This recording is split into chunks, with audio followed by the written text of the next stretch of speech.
Pada pagi itu, matahari bersinar indah. Anak manusia baru saja memulai rutinitas sehari-hari. Para nelayan berada di laut lepas. Kaum ibu sedang sibuk di dapur. Anak-anak usia sekolah menikmati hari libur. Sebagian pemuda sedang berolahraga. Sebagian lagi bersiap-siap menuju pantai untuk rekreasi. Para buruh bangunan sedang bekerja. Suasana pasar hiruk-pikuk dengan berbagai transaksi. Burung-burung baru saja meninggalkan sarang. Tiba-tiba pukul 7:58 waktu Indonesia Barat, hari Ahad, 26 Desember 2004, bumi Serambi Mekah berguncang dahsyat. Guncangan gempa pada 8,9 skala Richter itu berlangsung puluhan menit tanpa henti. Bumi bergerak ke bawah dan ke atas, ke kiri dan ke kanan, berayun-ayun terus-menerus. Orang-orang berlari keluar rumah, berkumpul di jalan-jalan dan lapangan terbuka. Mereka seperti berada dalam tampi. Kepala terasa pusing, sehingga banyak yang terjerembab ke bumi.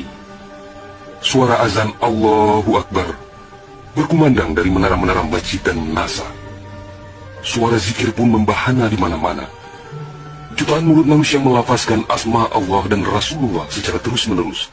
La ilaha illallah, Muhammad Rasulullah.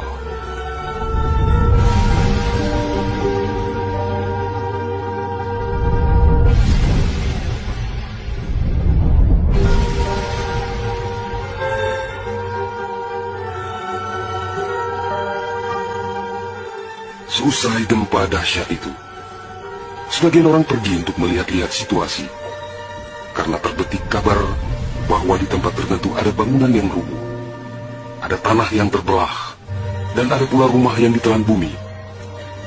Tidak terpikirkan oleh mereka apa yang akan terjadi setelah itu. Tidak ada tanda-tanda alam yang begitu kentara.